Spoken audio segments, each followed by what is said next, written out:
is Tuesday, May 29th at 3:13, and we're about to open our airport committee meeting for the Augsburg Bridge and Port Authority. And at this time, I will turn it over to Mr. Davis. Thank you, Mr. Loeffler. The meeting today has a couple presentations. The first of which is a presentation by McFarland Johnson, our airport engineer, regarding the terminal area plan and the drainage study. And representatives from McFarland Johnson present here today are Lisa Dolphin, thank you, and Zach Staff. Folks, the floor is yours. Sure. If you don't mind, if just one thing we wanted to start off with first, we finished a big project here, kind of the impetus of the terminal area plan and the drainage study. The runway extension project, which was submitted to the American Council on Civil and Engineering Companies, ACEC, the New York chapter, and was awarded a silver award for the runway extension project. So we just wanted to provide this hardware for the wall. Thank you. In recognition from ACEC of a fantastic project. It was given their silver award, and it's a nice kind of topping on the project as it's been done and to be recognized by others in the industry. Nice. Thank you. And then with that, I'll let Lisa go on with the drainage. Thank you. Thank you, Zach. So I'd like to thank you all for inviting us to your committee meeting today. And really the purpose of us being here is to provide an update on what we've been doing for the drainage, the airport drainage study. I'm the project manager at McFarland Johnson for the airport drainage study. So any questions you have regarding drainage, feel free to fire away. Just an update on what we've been doing. So we've developed all the existing conditions drainage models, and we need to do that in order to assess how the proposed future development would impact existing conditions and how the airport needs to comply with Speedy's permitting requirements, et cetera, and really zero in on drainage system upgrades that are needed to facilitate future development. We've identified drainage system upgrades, again, to accommodate that future development. We've continued to progress a strategy that we had discussed earlier, which was eliminating the 2 on-site stormwater management ponds, just due to safety reasons, maintenance reasons. You're really fortunate where you're situated. You have a direct discharge to the Oswegatchie River, and if you can take advantage of those direct discharges, it would eliminate the on-site stormwater management. And those ponds are the ponds that are quantity control based, so they fill up and temporarily 24 or 48 hours, and then ultimately release that stormwater runoff. But the goal is to, how can we eliminate those ponds and still comply with the Speedy's permitting requirements? And we'll get into a little bit of the details of where we are with that. Part of that effort is really to identify the property easements needed to accommodate eliminating the stormwater ponds and upgrading the drainage systems. So again, our drainage strategy, we've really focused on improvements at Outfall 3. And Outfall 3, if you're looking at the airport, I'll show you on this map, is, so you basically have 3 outfalls. Steve, I know you're familiar with 2 of these are what you're monitoring as part of your industrial activities permit. And their outfalls 1 and 2 are what currently are being monitored as part of your industrial activities permit. Outfall 3 really captures just a very small area off the runway end. However, this outfall has a direct discharge to the Oswegatchie River. Outfall 1 is a direct discharge as well. So these 2 outfalls are really important for the airport because you can upgrade these pipe systems and you can eliminate the stormwater pond needs. Outfall 2, located further south, it's kind of off of this map, but it's a drainage ditch and it meanders and eventually discharges to the river. In the eyes of the New York State DEC, that's not considered a direct discharge, so that's why you have Pond B, because you have all this stormwater runoff. And in the eyes of the DEC, when you discharge runoff off your airport, the existing and proposed flows need to be the same. So, I'm sorry, do we have pipes that now the outfall 1 and 3 go to the Oswegatchie? Correct. So looking at a matter of enlarging those? Correct. Yes.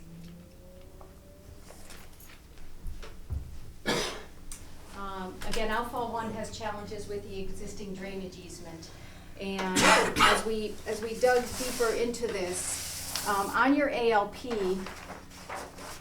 it might be a little difficult to see. On your ALP, there's the Jewish cemetery, so you have the Ogdensburg Cemetery Association, the Jewish Cemetery that are primary property owners off of the runway end, and then St. Mary's Church of Ogdensburg. So those are your three property owners. The Jewish cemetery is a very small sliver right off the 9 end. That's also where Outfall 1 is located.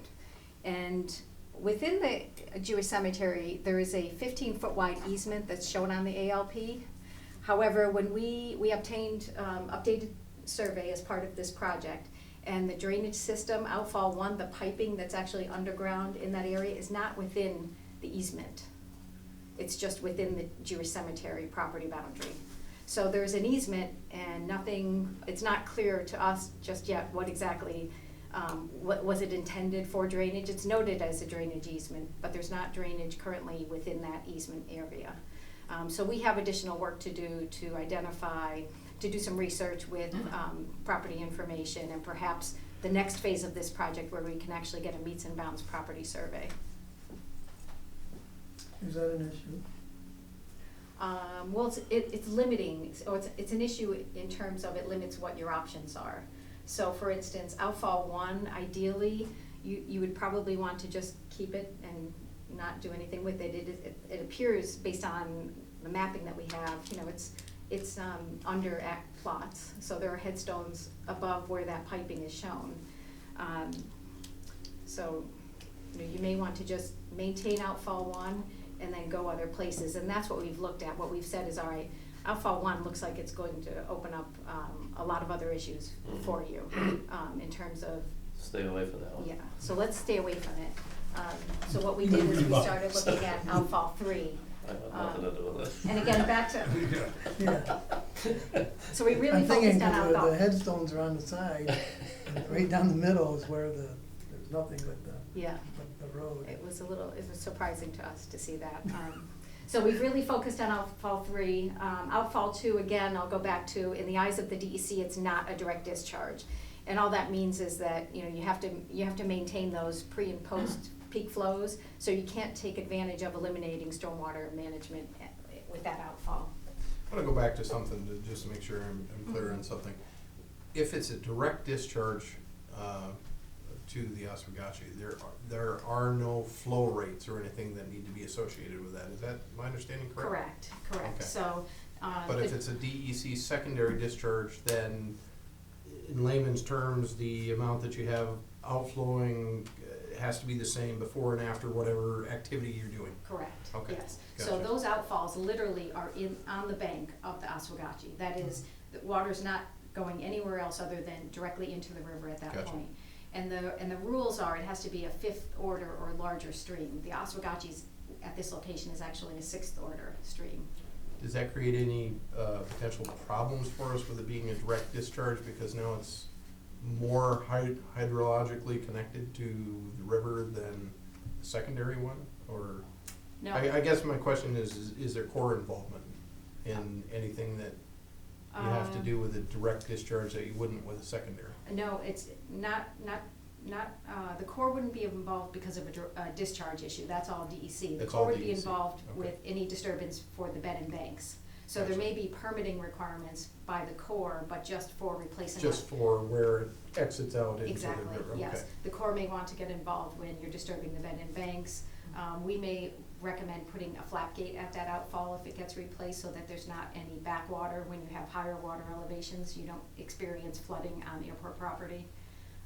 But the Corps doesn't, they don't regulate the stormwater rules. That's strictly the DEC. Thank you. You're welcome. That's very helpful. So if I understand this correctly, if water flows over dirt, down into the drain, out into the outfall, that's one category. If it comes off pavement, asphalt, whatever, drains into the same area, down to the outfall, is that treated any differently? It is, because the land use is different, and that's what Okay. we've been, what Right, we and look at. that's what's, Mhm. yeah, that's what we have to clarify. Okay. So again, this is just a schematic of the outfalls that I've kind of walked you through. It's a little bit hard to see. What I wanted to show you on this schematic, and I've discussed a lot of this, but I'll put this up here. So so really what we've looked at, with this alternative is, let's maintain outfall one, so that's your outfall, that we really don't want to, where am I? So we want to, maintain outfall one, which is down here, it's kinda just off the paper, but that's where you, you have the Jewish cemetery. We want to eliminate Pond A, which is the stormwater pond just off the runway, and we want to upgrade outfall 3, so we want to take this smaller drainage pipe, it's only a 15-inch pipe, but what we'd like to do is, divert any of the flows that are coming into Pond A into this system, put a new pipe in here, take advantage of the direct discharge, so that that pond goes away, this pipe gets bigger, but that would require some type of a permanent drainage easement with the OCA, the Ogdensburg Cemetery Association. In that, would there be a pumping system? No, everything's Oh, gravity, no. Everything's gravity, Mhm. okay. Lisa, is there an easement already on that one? There is not, I'll show you Yeah. the property map. No, I don't, it doesn't appear, the only easement, no, You have navigation easements with them for above ground, Yeah. but you You're don't, right. I don't believe you have anything Yeah. underground. so this is, what we've been looking at in terms of where's this is just the 2014 ALP. So you can see this very small, what appears to be a 10-foot wide easement at the Jewish cemetery, but nothing in these areas other than navigation, as Zach had mentioned. So we should research our files relative to the Ogdensburg Cemetery Association to see if we have any pre-existing easements in there. Correct. Not navigation ones, but Correct, yes. drainage. Okay. Mhm. And that area appears just grass turf area. Mhm. Yeah. Okay. Although I don't know if they're in the same area, but up toward the bank, there's some, That's really what. that's like what am I trying to say, is it a Popper's Field?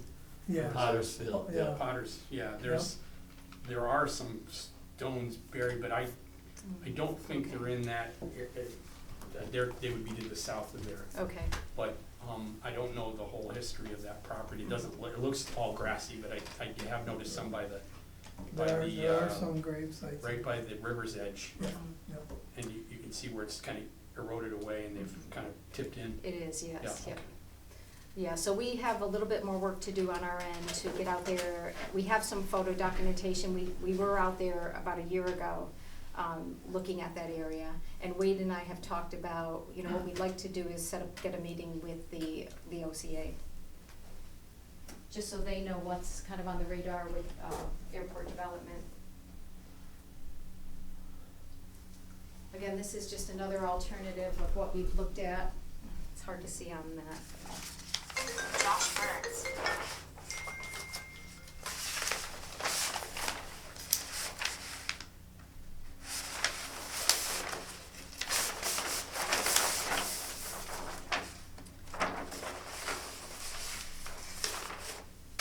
So again, in this area, we're looking at maintaining the existing peak flows at outfall 2.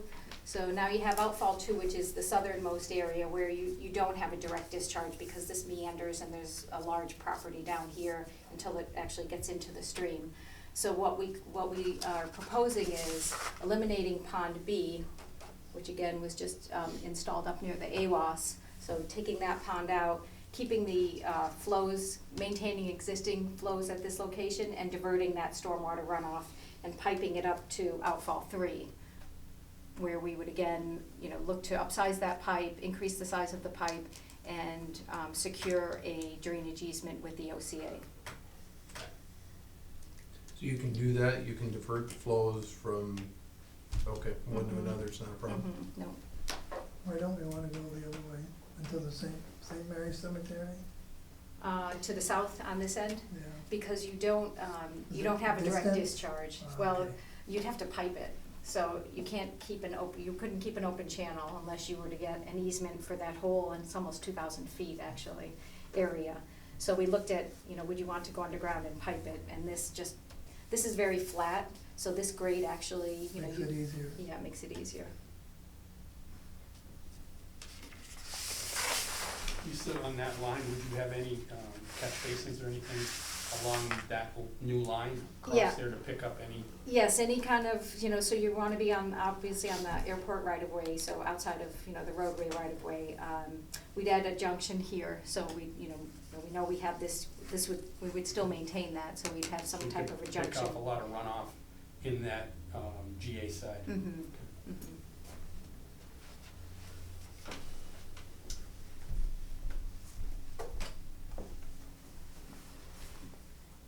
And then the final alternative for stormwater management is really tied to the TAP alternative too, which develops kind of on this eastern portion of the airport. So we've really been focused on the west side. But now, if you're going to look at, if this alternative were to become a feasible alternative, what can you do with drainage? You can't do an awful lot, so you're back to having to add a stormwater pond to take care of quantity control. Because you have, Route 68, eventually the stormwater runoff in this area would get into the state system along Route 68. So any development around 68 would be expensive and complex. In your estimation, future development, would it make more sense to be at the eastern end or the western end of that runway? With all the drainage problems, all the situation you have at the western end, all right, it seems like we have better control at the eastern end than we do have the western end. So should we really looking at development at the other end? At the end, I'm sorry, and I'm talking about, we're looking at drainage and all the things that we're dealing with, all right, and, you're gonna spread asphalt all over the place and the water's gonna go all over the place and control it. Is it easier to control the water at the eastern end of the runway or the western end? well, on this end, you're going to have to go back with the stormwater pond. So you're trying to eliminate stormwater ponds on site, right, because they're a safety hazard. You're going to have something above ground, so you're gonna have an above ground temporary pool of water like you do with the other two ponds. You have poor soils, poorly draining soils, high groundwater table, and clay soils. So you're going to, if you develop on this end of the runway, you're going to have some type of large stormwater pond. Not Large water. to mention, you also have the spoils pile there Mhm. as well, plus the spoils pile from hopefully the port project.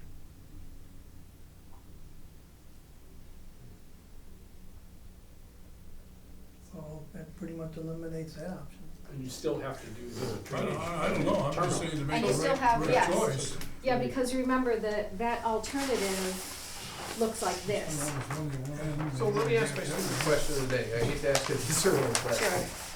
that direct discharge Mhm. is really an advantageous, powerful thing for the airport that it has. It sure is, yes. Why would you not do a ditch parallel to the access road that you're showing there and run it right down to the outflow?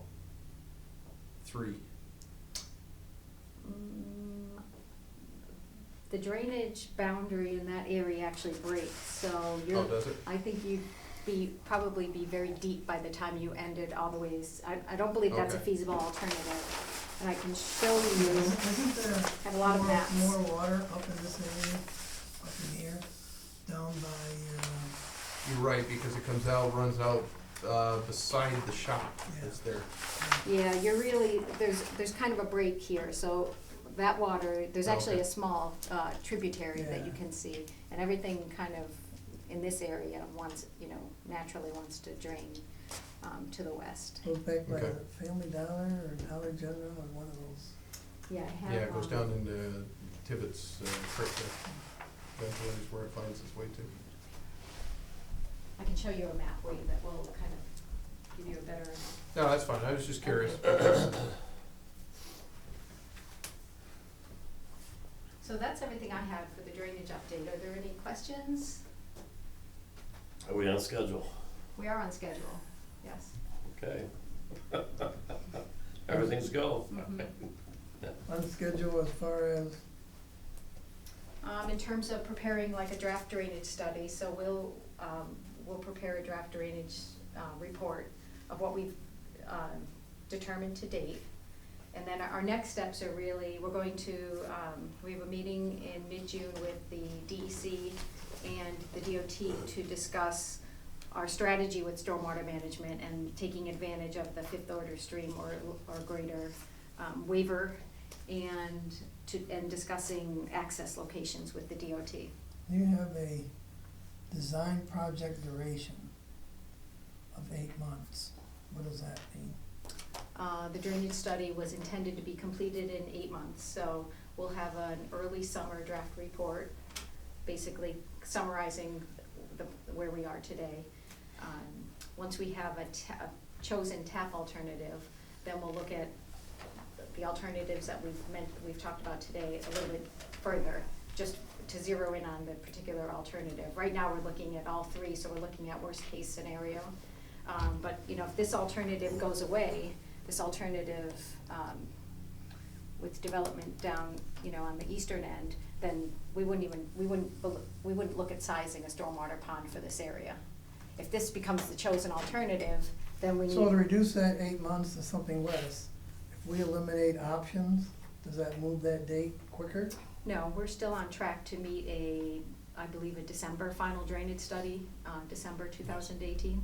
Yeah, and I believe aren't you forced to consider the alternatives, even the bad ones, as part of the methodology? Yes. Well, and we definitely do it as part of the terminal area plan. We'll have to consider all the alternatives that I'm going to bring up, which are pretty much mirror everything Lisa just showed you. So we'll look at the good and the bad on a kind of a global context. Just wondering if we, how do we reduce the time? And if we reduce time, does that reduce cost? I don't know. Yeah, that's an interesting question. Well, we still, so the scope of work is prepare the draft report, so summarizing what we presented today. Mhm. And then we'll have comments. Perhaps an alternative will go away that we wouldn't have to analyze or at least document in the report. And then we'll finalize, you know, the final drainage study report with recommendations of what's next. But if we release an option, since you raised your hand, Oh, yeah. if we say this option to go down by 68 is no longer in the picture, You can release it from your picture, so we can eliminate it from consideration because it's not your preferred. It is a viable development option, so in the terminal area plan, we do have to assess it. You know, we can identify ways that it won't work, but we can't just have one or two. We have to show alternatives that we deem to be viable, and that is a viable, even though it might be more costly, more environmentally harmful, and not to your desire. It is still an option, so we do have to look at it. It just likely will not be selected as the preferred alternative. So we have to analyze it fully. So correct me if I'm wrong, but if we looked at it right now and we said, nope, no way, no how is that area on 27N going to be developed, doesn't make sense. Mm-hmm. And we could shorten things, but when the FAA looks at this, they're gonna ask, well, how come you haven't considered Yeah, the that's 27 end, and then all of a sudden we get thrown through a loop and back into the process. It's actually even bigger than that. It's FAA. It'll be if you need to do wetland mitigation Okay, on the western side towards the river. If you have to do wetland mitigation and you show it to the Army Corps and you show it to the DEC and they say, well, why don't you build it down here? You know, that type of it's much bigger than just the FAA, DOT. It's DEC, it's Army Corps. It can be EPA. Sounds like my question. And that's part of also the requirements of the National Environmental Policy Act, which the FAA and Army Corps will be required, is that you do have to assess alternatives. It can be a build and no build, but it's preferred if you have more than just the two. If you do have some legitimate options that could be considered. Obviously, especially with the spoils down there and separating the airport with two accesses, there's a lot of things to think about with the development on that side. But as we were sitting there, kind of looking at different ways that it could be laid out, there's not a whole lot of places there. I mean, it's a really narrow airport in the scheme of things. So, without having to buy a ton of land, and even if you buy land, the land around the airport's still really wet. So it is a good spot in the scheme of things. So we have to look at it. thanks. Lisa, if we go with two outfalls, would just monitoring one suffice, saying that you've got similar runoffs? It will depend on what type of industrial activities each outfall is labeled? Yes, yeah. If they are similar though, then for an annual or quarterly, if you sample one, that would take care of all of them, Mhm. right? Right, because right now your fueling is down at outfall 2, correct? That's probably why you're Right. sampling down there, and 1 as well.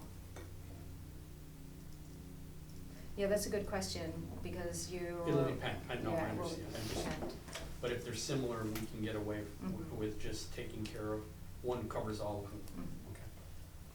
Question I have has to do with the parking lot and the drainage, and it seems to be that the parking lot, is sinking, heaving, all right? And I'm wondering where this water and where we're diverting the water, where the water's coming from, how it drained underneath when we broke hydraulic blocks that are underneath there, whatever.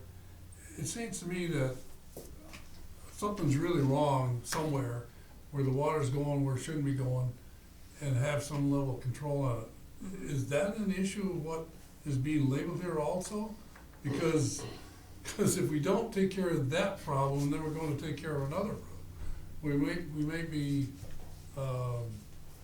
spending good money after bad, something bad. I'm just wondering if there's something, Zach, that you know of where the water is and all type of things, whatever, because there was a stream there, the water was, I think of Augsburg and streams that they took streams out and then they diverted them, and the water backs up over here, Yep. cause naturally the water wants to go this way and you take it that way, and you keep working your way back, and you keep working your back, and next thing you know, you're much further into the problem you have. I just wondered if we do have a water problem here, and where it's going and how it's going. Is it a water table? Is it groundwater? The area that's most problematic is right out front of the terminal itself, where the clay was disturbed and the sewer pipe, the first leg of the sewer pipe was put in there, and then of course all the rock and everything was put down. And what happens when it gets cold, it basically, literally comes right up, and it went back, but it didn't go back all the way, and there's just some tremendous hydrological forces going on out there in that area that, And this all is the things. new sewer pipe that was just installed? Yes. All things being equal, again, are we talking about a big ditch north of this thing that runs it right through to Fall 3, through a piece of property that we may or may not own at the end of the day? So, that's one of the, just to get the water out of there. Now, we had to do I can't remember the name, it's Pond A, I think, or Swale A, or whatever it is, off the end of the runway there because of time constraints on the expansion project. But the reason that pond is sized the way it's sized is because of all the drainage coming from the north of the airport. So if you could divert that to outfall 3, I think, before you That would be the goal. went through there, yes. you would Mhm. You're right. be much better off. Mhm. We contacted a contractor or anything like that? Early stages right now.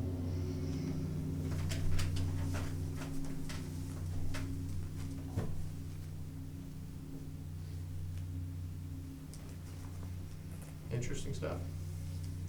Anything else for this portion? Okay, thank you. Thanks, Lisa. That sounds simple. Amazing. It is simple.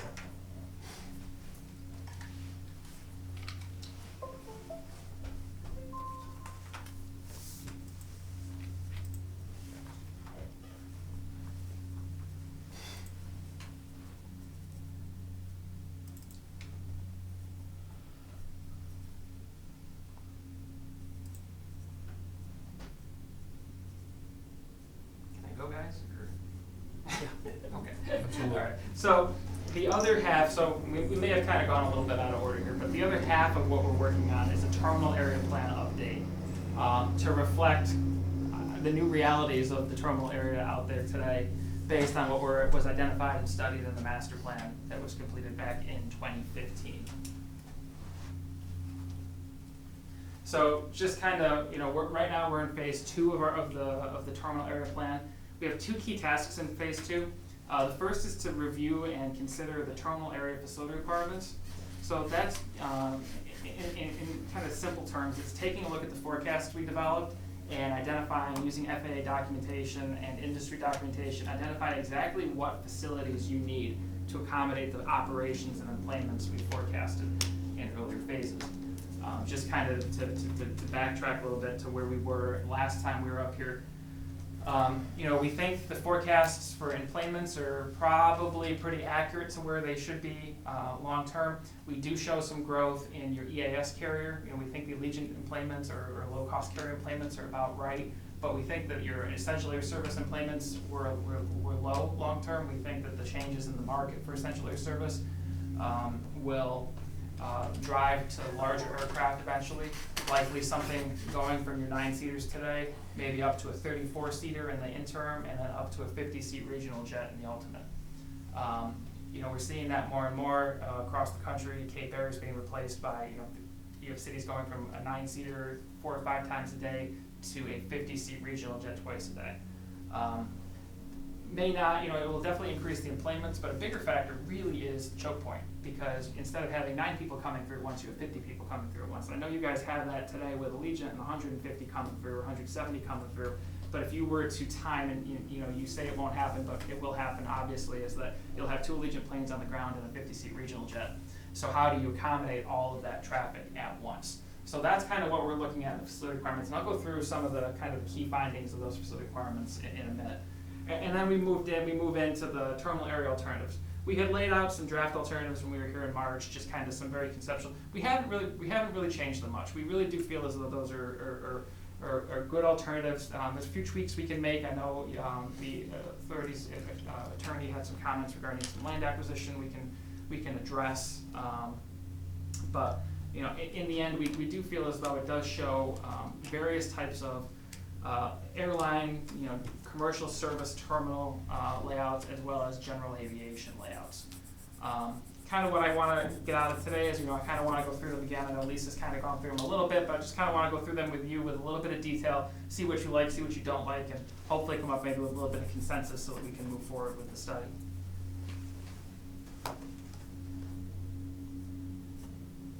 So just for, that's little. Just for facility requirements considerations.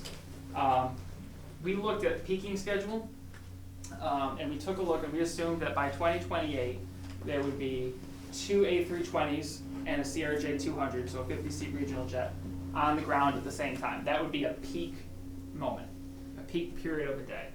At that point, assuming the Allegiant planes are loaded at 90% and the essential air service carrier is at 55%, you would have, in the peak 60 minutes, you would have 177 people in the terminal.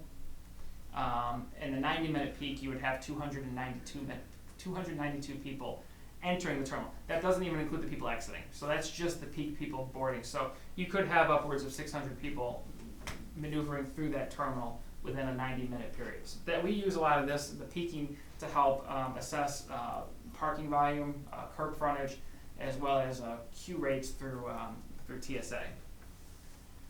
Taking just a look at the peak hour vehicle volume assumptions, because that's also important for your roadway. We assume that there would be, in the peak hour by 2028, there'd be 73 vehicles in that peak hour, bringing in 117 total passengers by vehicle, about 117 total passengers. Taking a look at the gates, you currently have 1 gate. We believe that you would require at least 2 gates by that period. Again, we do understand that there will be the period where there may be 3, but when we're looking at gates, we're looking at potential jet bridges, other types of development to accommodate. So based on our calculations, we believe you should plan for at least 2 gates, if not more. Your curb length in front of the terminal, right now you have 118 linear feet. The ultimate requirement is 123 feet to 136 feet, depends on the level of service you want to provide. So a modest expansion of about between 5 to 18 linear feet. So essentially your curb frontage is about right. Make a small expansion, but not too much more. Where you start getting into some of the deficits that you're experiencing in your current terminal is in your check-in and ticketing. Right now you have about 2,300 square feet. We believe ultimately, well, your current requirements, so based on your operations today, you should really have about 4,000 square feet, so you're about 1,700 square feet shy of today. We believe that in the planning period, you should have about 4,200 square feet, so you're shy about 2,300 square feet, and that's just in the ticketing lobby. Outbound baggage screening and makeup, so after you've dropped off your bag, it goes behind the wall, TSA does their thing with it, it goes through the machines, and your airline's loaded onto their tugs. Right now you have about 508 square feet, small. Based on, again, some of the planning requirements we use, which is a combination of FAA advisory circular documents, as well as a planning metric provided by the American Cooperative Research, or Airports Cooperative Research Program, ACRP. It's recommended that you have 5,500 square feet, so a deficit of about 5,000 square feet in your baggage makeup. So essentially what this says to me is you have about enough room for your screening machine, and that's about it. There's not enough room for additional screening. You should have space for other types of additional screening, so beyond the level 1 screening, TSA has a level 2 and a level 3 screening that space is not currently provided for. There's also very limited to no room for coming through the machine and then actually putting the baggage on the cart. All spaces that are identified as recommended in planning guidance. These are based on the averages? This is all based on that. This is based on the peak hour. Okay. The reason I ask this question, and we can have a conversation off camera because it's security related. Ron and I recently attended a security related meeting where they're very interested in Ogdensburg Airport. Okay. Then that may affect